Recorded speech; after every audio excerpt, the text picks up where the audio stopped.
This is Slashers, a podcast about movies and more for those who love horror. And in the spirit of Thanksgiving and the giving of thanks, etc., we would like to give you an extra bonus episode. This is a Q&A from a screening of Artik that we hosted with director Tom Botchii, star Jerry G. Angelo, Matt Mercer, and cinematographer Martin Moody. It was a lot of fun. I'm very grateful to have had an opportunity to share the stage with such delightful young chaps. Please be sure to check out Artik. It's on video on demand. You can buy Blu-rays of it. And tell Tom and everybody else how much you loved it and who sent you.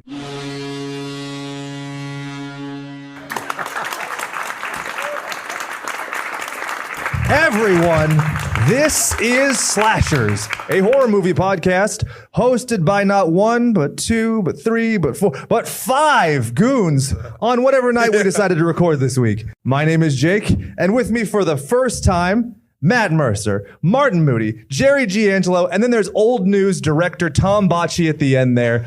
Boo. You've already been on the show. We're going back to the well too quick. Old hat. So, gentlemen, this was a fun screening. What was it like to see your film taller than you are on this giant screen? Weird. Yeah? Yeah, it's usually really nerve-wracking. At least it is for me. Matt has directed a couple films. How does it usually feel for you when you see your stuff on a big screen?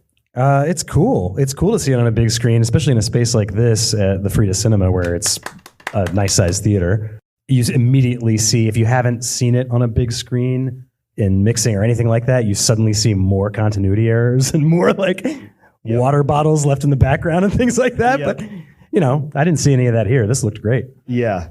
I think we really did a really great job. No, it feels it's very gratifying feeling. It's really cool to do all that work, and a year and a half later, it's larger than life right in front of you, and I think it feels very satisfying. I think it was very cool.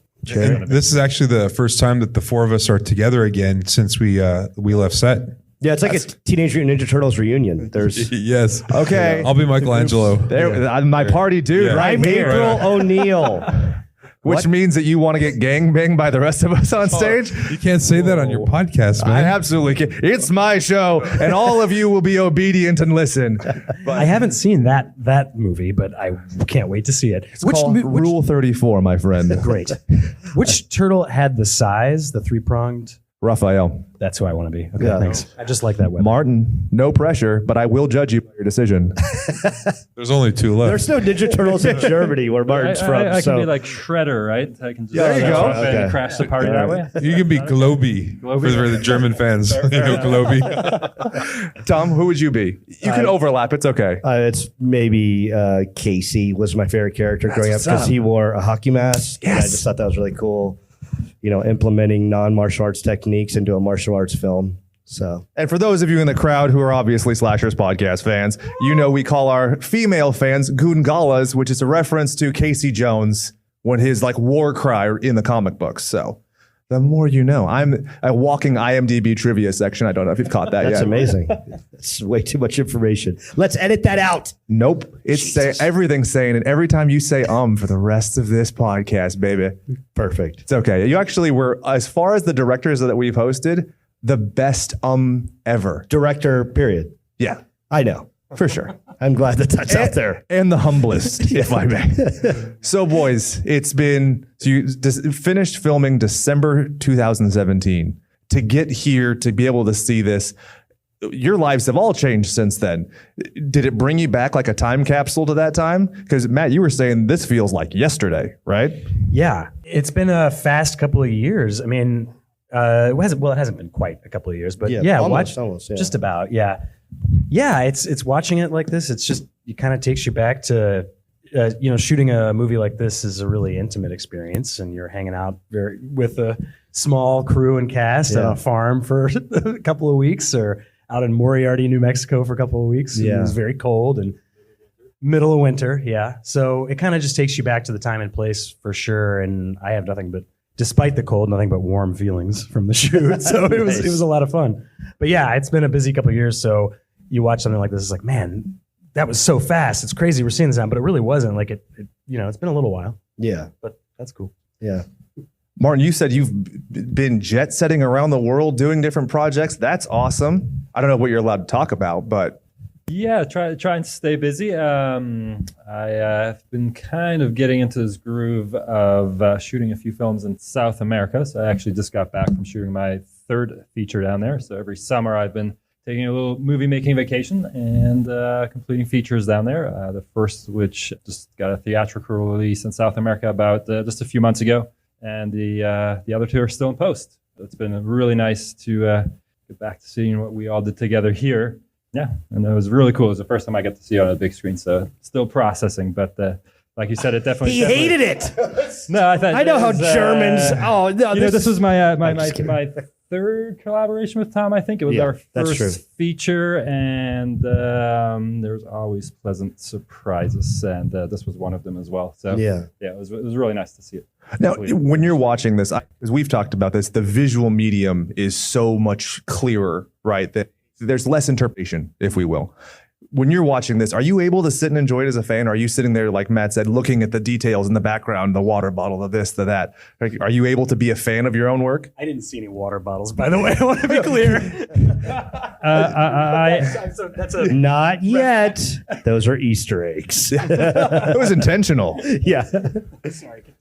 I'm definitely a massive critic of my work, so I will see what maybe I would consider mistakes, but maybe nobody else would.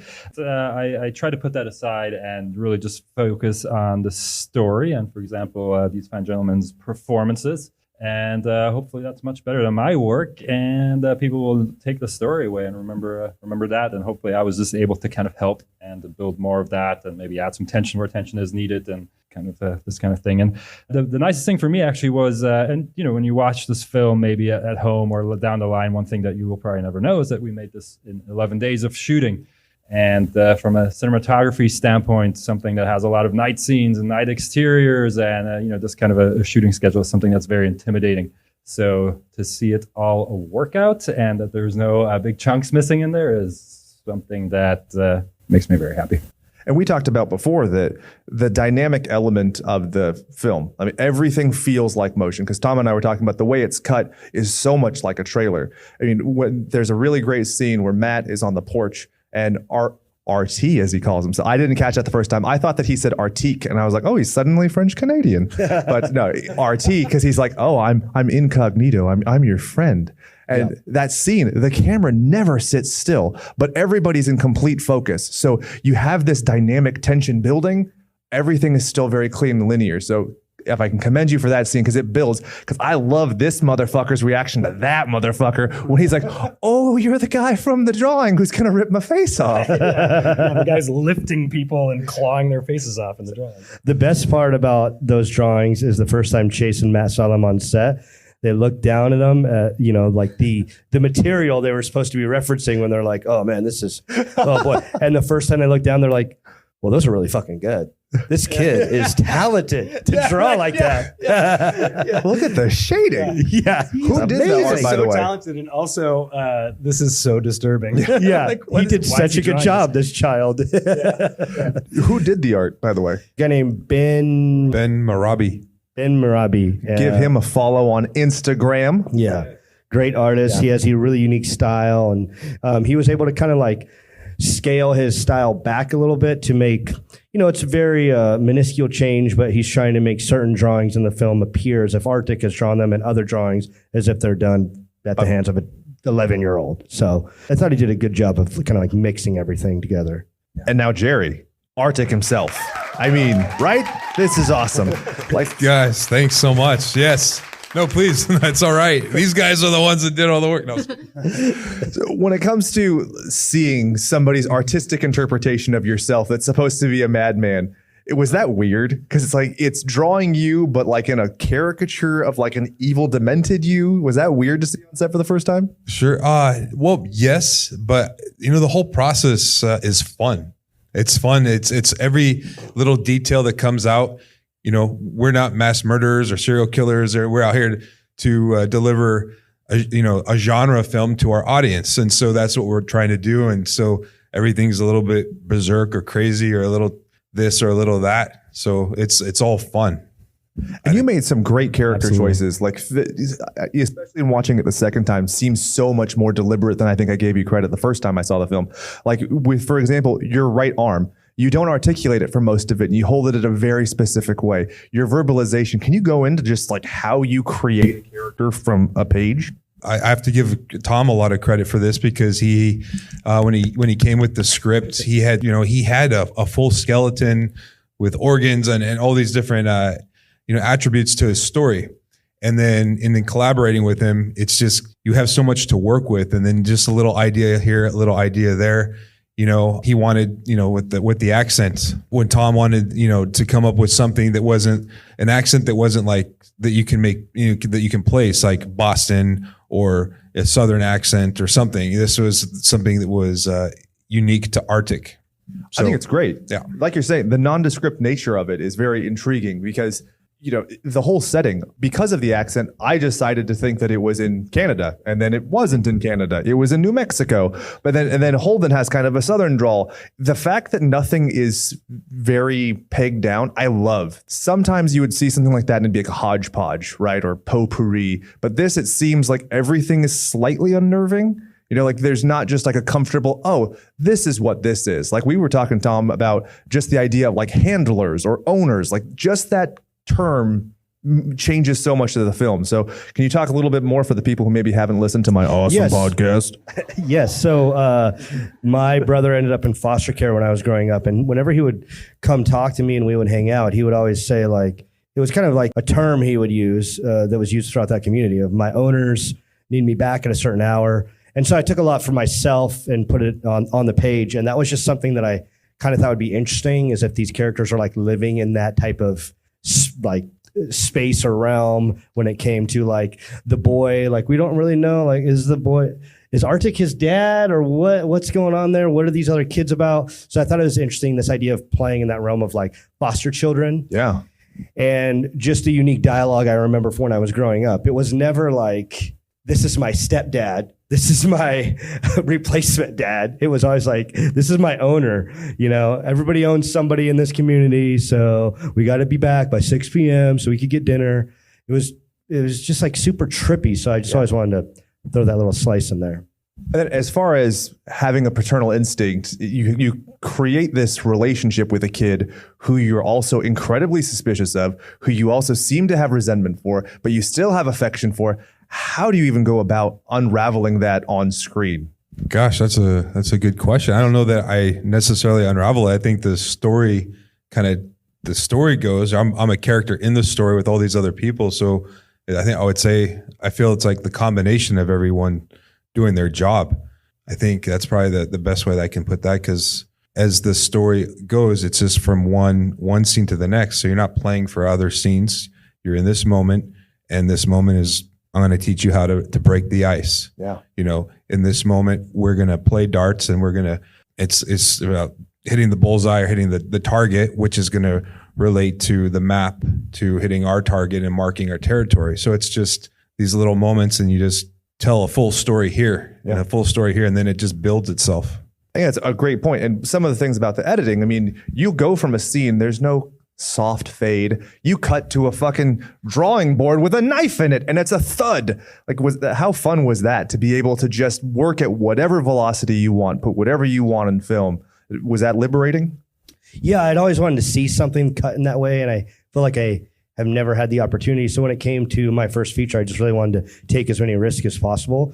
I always wanted to do stuff that had really jarring transitions and that moved with more of a thematic pacing, in terms like thematic editing. And for the benefit of those who don't know, that's a technique that refers to, rather than me showing you exactly A through Z what's happening, I'm giving you the feel of what's happening in the alphabet without actually giving you any of the letters. So a great example of that is Mark Pellington did a video in the early 90s for Pearl Jam for their song Jeremy. And there's so many like things thrown at you in the video. The kid's jumping and he's screaming and he's running and he's covering the camera with blood. And the idea is to imply this kid doesn't feel like he's in a safe space. Yeah. So he's trying to get out. And then eventually what happens in the video is what happens in the video. For those of you who have seen it, it's a very dark video. I think it's one of the greatest videos ever made. I don't like the band Pearl Jam. Just throwing that out there for the record. He's since we're lying recording. so I hate much. that band with a passion, but I love that video. You're wrong. Artik is clearly just Eddie Vedder with a leather thing on his shoulder. Yeah, I think you had the ingredients down to a T, and we have been found. God damn it!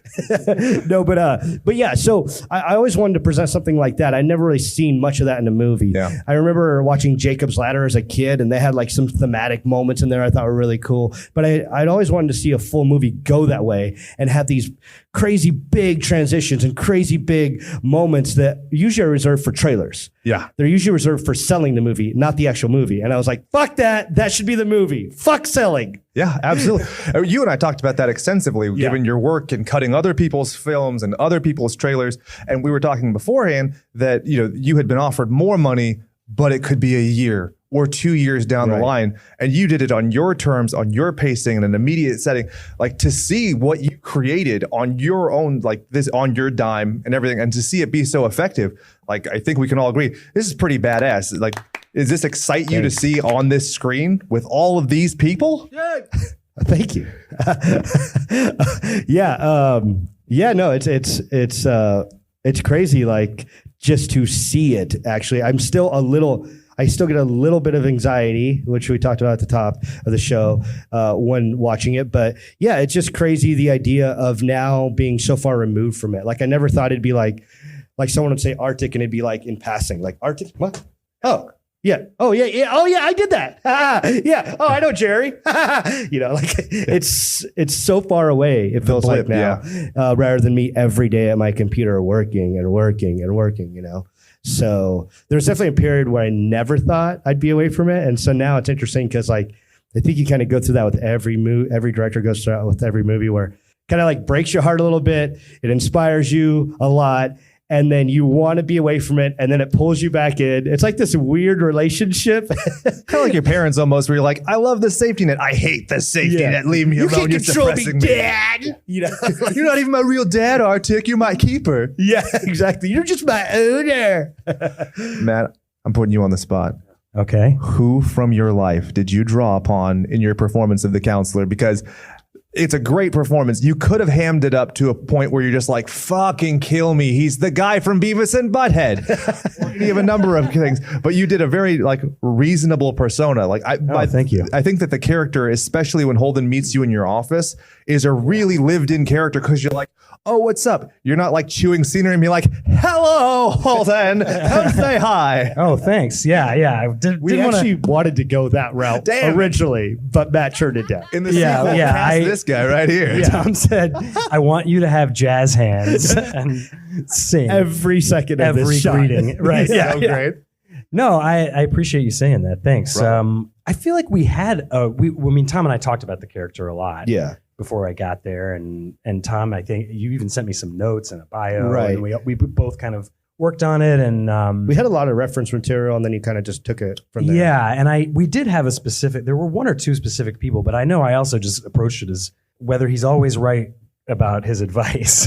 He's kind of a parental figure to these people in this group, and he's definitely, you know, the impression you get is this is an Al-Anon sort of group, but he brings sort of a new agey paradigm to it.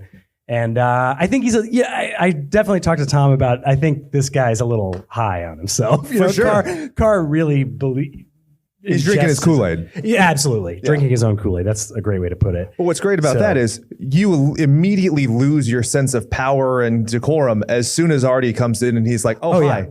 It's awesome. That investment pays off instantly. And then you immediately have all the power and you're like, hey, little friend, listen to me when I talk. It's so fun with the audiences when Matt's when his character's leaving and everyone there's like, oh, phew, you know, and then there's like, oh, hey, by the way, friend, you want to come back in for dinner? And there's a moment everyone's like stops breathing. You can hear the whole audience like stop breathing. Everyone's always like, oh, he's dead. Why?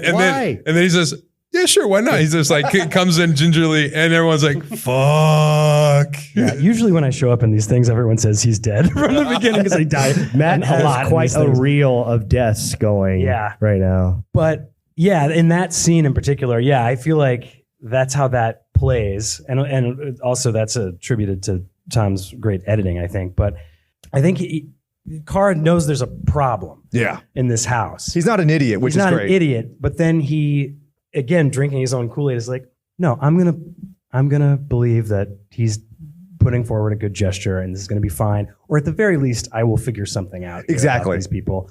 Terrible idea. Terrible idea. Like, I will go into this den of wolves because I'm capable to turn them and change them into civilized people. All I got, all I got to do is get him to show up. I just got to get him to show up to my meeting, and we're good here. It's like all it takes is 3 clicks. You could be listening to my podcast. It takes no effort. Oh, you're not. Okay, well, I'm just fine. Just stab me in the face with a fucking fork then. Right. To backtrack a little bit, though, I wanted to say something. This is my first time seeing it on a big screen, but I've seen it a couple of times, and I will say my first time watching it, I really was totally blown away with. I sort of suddenly, I mean, it's gripping and it just moves right along, and I was really impressed with Tom's editing, Martin's cinematography, Jerry's performance. I mean, it was a confluence of all of these elements coming together to create this world that was in Tom's head, and I really do think it's one of those rare instances where it all sort of works together and creates this. And you were saying you're giving a lot of it is montage and impressionistic editing, and you're not giving away everything, and it's sort of unraveling this weird world, and that's great. I love that about it. So I just wanted to say that. Thanks, like my first time watching it, I emailed Tom immediately, and I was like, whoa, this really worked out. This is great. Yeah. It's really Well, because we were worried when we were there, because we were there for 11 days. And the last time I remember hearing, so originally me and Martin, whenever we would do a short together, we would meet up before, we'd try to plan it out, schedule it out. And we always knew we were working against the clock to an extreme degree. So when we found out we had 11 days, everyone was like, you only have 11 days. But me, I was like, dude, we got 11 days. High five. We can make 2 movies right now. Slightly different reaction to that. But yes. Yeah. So the only. From 11 minutes to 11 days. Yeah, there you go. Quite the improvement. Quite the improvement. So the only other film, and Matt, you may be familiar with this because I know you're a Joe Bob Briggs fan, but the only other film that I remember hearing of that was shot in 11 days or around that time frame was Slime Ball Bolorama. Sorority babes at the Slime Ball Bolorama. Yes, that was shot in 9 days. Okay. And then your film was shot in 5.5. 5.5 total. Yeah. But that's a different thing. Like, it's a different thing. But so when I just heard of these other things that were done and capable of being done, I thought, well, we have 30 days to plan this. And unlike your situation where you were writing a film and then 30 days later executing, we had already had the film written. We were already planning stuff. We had some locations in the works. So it was like, dude, we are ahead of the game. I'm telling you, 2 movies, 11 days. 11 whole days. We got this down. You're going to do the Richard Donner. We're going to do Superman and Superman 2 at the same time. Yeah, exactly. Also, I remember getting there too, and I was like, wait, you guys built this barn and put all this shit in here in a day? Yeah. Also, it was that like chair, 3 days. Yeah. We didn't even mention Chris. Chris Scott made the chair in Holy 24 hours. Yeah. Insane. That's chair terrifying. Is incredible. Yeah, from scratch, right? Yeah. From scratch. Complete scratch from a junkyard. Yeah. Incredible. With welding included and stuff like that. But that's what you get when like Matt says, everything came together. We had a very, the department heads were very strong leaders and were able to, we had just enough time to receive the information and then run with it. Yeah. And everyone got to do their job. And it's clearly a passion project. Like, you all took it and went, and you did a great job, it seems, of delegating and hiring the right people to be able to, you can trust them. I mean, even though you do have a tremendous amount of oversight as a director and writer, great gold star for you. Thank you. I forgot the point I was making. Yeah. I was so excited. Great question. Well, to answer your question, well, so honestly, one thing I wanted to talk about was me and Martin, actually, how all these any project I've done up until this point, how they come together, I think is one of the reasons we were able to move so quickly while we were there, because Martin's a cinematographer, I'm an editor, so usually what we do is we kind of get together beforehand and go through the script. But in that process, what I think a lot of other directors aren't necessarily thinking about is that's when the edit starts. I think people think the edit starts after you get home and we got all this footage, let's figure it out. No, you start editing as you're shooting, and even before that, even before we're reading, like when I'm writing, I'm working as an editor, I'm figuring out what in this script right now could be part of the trailer. I'm producing as I go. And I think that would save so many people so much time during a production if they were to keep that in mind. So don't give away your hints, man. You're going to have Artik 2 made by somebody in the audience. That's true. Martin, do you remember, how did we kind of lay this out ahead of time? Very, very quickly, just like the rest of the film. That's true. When I say very quickly, I think, for example, some of the short films that we've done in the past, 11 Minutes, Gold-Blooded, we sit down, we read the script. You have some references, I have some references. We put some things together. We get very much so on the same page. And I think through our prior experiences working together, and it's something I really admire in you, and I put a lot of trust in you for this, is this editing skill prior to ever getting to the editing kind of process. And I think, we've definitely had one or two situations, maybe even on set, where I'm like, man, you should really get this shot just in case. But it's probably a good idea. And you with all your confidence said, nope, absolutely not. This is how it's going to be, and we're going to be totally fine. And that's also something that, I try to take away from Tom as we work together. But to be honest, for me, I thought it was a pretty quick prep process. But I do think because of our prior collaborations, we saw eye to eye. And through those prior films, we also found some ways of working that we really enjoyed and that also kind of gave us our own voice, I think. Definitely. I think so. And that also made it possible on set. I want to say that everybody was kind of wearing multiple hats to a certain extent, Not me. I wore one hat. Exactly. Just one very fancy. It was Sultan. Very fancy Catering. Hat. It was very fancy. Did you say Sultan? Yeah, that's right. But it also let us kind of, if Tom had to go run and get something done, I could set up a shot and I would feel semi-confident that when he would come back, he would be like, okay, cool, this works for our wide shot. Because we since we had planned everything ahead of time and we had worked together so many times, we just kind of like knew the expectation of what the other wanted and how much time he needs to set something up and vice versa and to work with the people we're working with and all that. So we worked really fast when we were there. Yeah.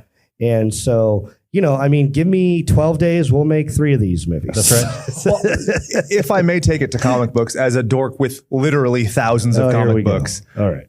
As the writer, you're the scripter. As the videographer, you're the penciler. And then as the editor, you're the inker. You're what puts all of his stuff, what is actually seen and what's decided upon. Like, how fun is that, throughout to see? Because you guys are the only people who know all the Legos that got left in the box when we made this new cool thing.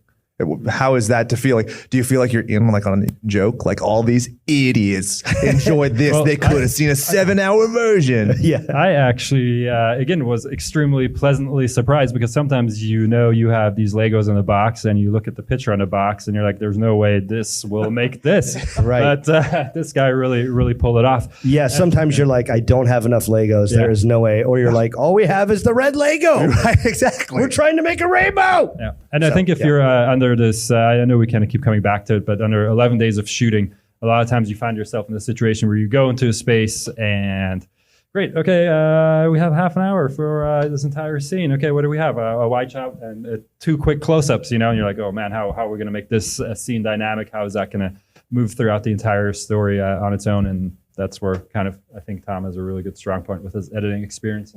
And you're all taking action. You don't have time to sit and deliberate and have a quorum and be like, oh, well, I think we should do. Oh, I think we should do. You just have to act with what you have and then figure it out. Yeah. Right? And a lot of it too is just like trusting what you have in place. So like if I talk to Matt and Jerry about how a scene will go, I leave it up to them rather than during the scene we stop down and we're like, it would be fun. It would be fun. Like there wasn't time for that. Yeah. So you had to just be on and ready to go while you were there. And I can't imagine Jerry be like, what's my motivation in this scene? Right? Before each scene, Jerry would do push-ups, which you expected, but then he would also do hot yoga. Oh, nice. Which in that outfit is not as intimidating as you think. So he has one sweaty arm under leather and the other arm's completely dry. Well, under the kilt, you have a ball hanging out to the side. What's up. Going commando. I like it. I knew this guy and I would get along. What'd you think of the costume? Unnerving. Right. That's the really scary part because when you fall on the floor, you have a fork through your face, but then you also see Jerry's balls and you're like, whoa, God. Yeah. All kinds It's of Artik's things. balls, actually. So, okay. I was on character the whole time. There we go. Yeah. He surgically replaced his balls with other balls. There's the leather carrier for just like his arm, the sling. For sure. I was Have we imagining. gone too far on this joke? No. I was going to add to it and say 20 more minutes. Here we go. with how hairy Artik is by comparison to Jerry, I imagine just a tuft of like Harry and the Henderson style fur down there as opposed Great film. to. I Used imagine with you goat trim. skin, real goat skin down there. Exactly. Yeah. So as far as if we could each take away one thing about this, like I'm going to pin it on my memory board as this is my favorite part of it. It can be anything at all. And it doesn't have to be the most favorite, just something that you want to remember about this film or you'd like to draw attention to for somebody who's a layman who's going to watch it a second time and a third time and a fourth time. What should they be looking out for in Matt's opinion? Oh God, I knew you were going to start with me. Well, for me, it's a case by case scenario. It's each experience, and for me, this was I made a lot of new friends. Got to work with Tom and Martin and Jerry, and I worked with old friends. Like I'd worked with Chase a couple times before, and Lauren a couple times before, and so it's just this great confluence of, I don't know what you call that. It's almost like a Venn diagram, and there's some new, some old, and it comes together, and then suddenly you have a new team. And I think this one was a particularly great experience. And I like shooting on location. I think one of my favorite memories was driving out to Moriarty. And I think that the movie really benefited from that particular place. Like it has a very it looks like another planet out there. It's sort of everything's kind of a weird taupe and yellow and all the trees are black. It looks like It's they're so masquerading as a planet. Like we're our town. We think we got to figure it town out here. Yeah. It's just it was a. Why does everybody have a junkyard in their front yard? Why? Yeah. Just tell me, Albuquerque. Why doesn't everyone in California? Yeah. Not yet. It allowed Chris to make the chair. With that. That's true. But yeah, those are just, I guess, my thoughts on it, Martin. I guess the takeaway as an actual filmmaker on a project, I would say don't restrict yourself, go for it, and have fun with it in some ways, I think that's I like how you're nodding to us for approval. Like I'm gonna be like, no, take it back. Don't have fun. What is that? No, don't be nice. Don't have fun. Come on. No, but again, for me, it was, I have to be 100% honest at the beginning. I was a little skeptical of, man, this is not enough time. It may not be enough resources. But again, there were many reasons like the script and Tom himself. And then obviously I met these guys as well on the shoot. And I just made the right choice by going for it and believing in it. And I think this kind of intimidating factor of making a movie, be it, not much time, not much money, or whatever it is, don't let those kind of things scare you because... you surround yourself by great people and everybody's working for the same goal and you will find solutions to make something work because it's the only choice you have. Yeah. On top of what you said, there will always be obstacles if you allow them to be there. That's right. So you got to break them walls down. You know what I mean? All your imagination. Okay, Chris Jericho, let's simmer down and let Jerry talk. That's right. Yeah, I got two standpoints actually. One from my producer, being a producer. Absolutely. And Artik was my 11th feature film that I produced. And from a producer standpoint, maybe Matt would even agree, is that just having a final product that just kicks ass, and you're like all the pieces come together, and you're like, wow, we got a finished film is great on its own. And when it starts to excel in different areas, in each area, it excels even the better. So it's a complete banana split. It's not missing anything. You get to choose your flavor. I mean, everyone's satisfied. So as a producer, that. And then from a performance and as an actor, to be able, for myself, to be able to transform into a completely something that I'm not, and to you get to be like, oh shit, yeah, I was like Daniel Day-Lewis, right? Or like Marlon Brando or Robert Downey Jr. You get to see yourself, as maybe one of these. This is a part of your career that you get to go on, and maybe you get to do other things that you get to transform, and it's just being fun, like you did when you were a kid. It's adding to your toolbox, right? I'm sure you didn't wake up one day and go, you know what? I visualize myself holding someone up by the throat and yelling fall in their face. But then you get to see it and now I'm capable of doing that and I can take that to any production I do. Yeah, I would be like this with all my G.I. Joes. I'd be like, and that would be like Polar Bear. He'd lift Falcon up and go, and then throw him. He could throw him all the way. And then, you get to do that and make all the sound effects and stuff. And I didn't, For those of you listening to this, Jerry just reenacted War and Peace. away from the microphone so you couldn't see it, but that's what happened. It looked great. Honestly, we could shoot another feature based on that right now. I'm checking the time. We have about 5 minutes left. Cool. I think that we're at a pretty decent spot. Are there any projects you're working on now you'd like to give a spotlight to for our audience at home who probably want to take wads of sweaty cash and throw it at you? Jerry? Oh yeah. Well, did Tom did you want to say something on that last question real quick, or did you answer for everybody? Oh, yeah, I mean. Oh, yeah. Sorry. You don't remember anything Not about really. I mean, oh, Lord. Well, the big takeaway for me was just I never thought I'd ever make a feature. That was like a bucket list goal. I always thought you never have enough time, you never have enough money, you never be able to get the time off of work unless you get fired. Then you're going to end up homeless. So you're going to have to choose between finding a job or making a movie. And you can't be homeless. So there was always all these, just I can't because. Yeah. And so to me, that's what I take away from this movie is, I always say this, but the words shut up and fuck you. And that's what I would say to myself constantly. Yeah. Just, I can't shut up, but yet fuck you. Awesome. All the time, but not in a negative way. Do that. Yeah, not in a negative way, like you're not good enough or whatever. Yeah. It's almost like, no, failure is not going to take over anymore. So that was the biggest takeaway. But in terms of what's coming up, I don't know. We'll see. That's the worst Wink, answer. wink. It's the worst answer of all time. But yeah, I don't know, because I never even thought I'd be at this point right now. So As long as you keep saying "shut up" and "fuck you" to yourself, then we will. Yeah, we'll end up somewhere. right. Yeah, just never change it to shut you and fuck up, okay? Exactly. Cool. So I'm in a new show with CBS called All Rise. So I'm very excited with that. That starts it starts in September. Awesome. Earlier this year, I wrote and directed a feature film called American Warfighter that came out in theaters, and now it's global, international, and domestic. So that's doing incredibly well. So I'm excited about that. Awesome. It's like an action drama. And what else? Where can people find that at home? It's on all the streaming platforms and stuff like that. Good. It's opening up in Japan and South Korea within the next couple weeks. Awesome. So that's fun. I have an opportunity to go out to Japan. And you're clearly taking me to do a Q&A, right? Yeah, Clearly, right. You go in my suitcase. I'll start taking yoga classes right now to fit in your suitcase. You chop up very nicely. Woo. Artik's coming out. Went full method on us. Martin, you've already kind of touched on your international travels. Is there anything domestic that you've been working on? Well, I'm going to count and bet on Tom's amazing success with this film to take me to the next as far as domestic work goes. No pressure. No pressure whatsoever.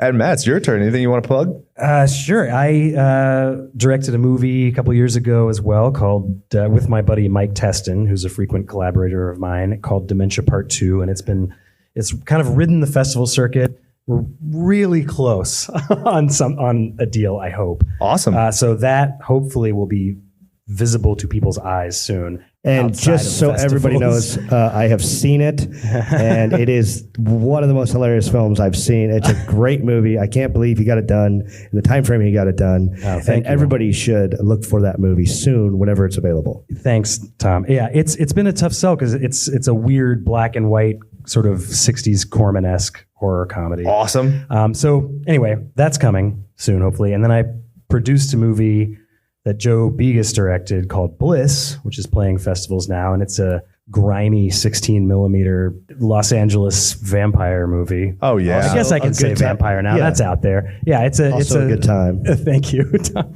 So I produced that. And then I also worked on another movie with Joe called VFW, which is having its premiere at Fantastic Fest soon, I think. And it's a sort of like Assault on Precinct 13. It's about a bunch of war vets who in a VFW bar, played by Stephen Lang, Martin Cove, William Sadler, and they get assaulted by a group of mutant punks trying to get their drugs back. Hell yeah. And it's That checks a lot of pretty boxes for me, rad. guys. Yeah, it's really fun. So all those things, and then I'm also in a couple of movies. I'm in Deathcember, which is a Christmas horror anthology, and a short film going around right now that Jill Gever-Gizian directed called One Last Meal, who's also trying to make a feature version of her short, The Stylist. Oh, that's right. It's a Kickstarter yes. campaign. Contribute to that because she's great. That's it. I'll stop talking now. Awesome. So for Matt, for Martin, for Jerry, for Tom, my name is Jake, reminding you to go out there and do something you love. And remember that all work and no power play makes Jack a dull boy. Tom, you know what to do. Don't let me down. There we go. Thank you so much. Thank you, guys.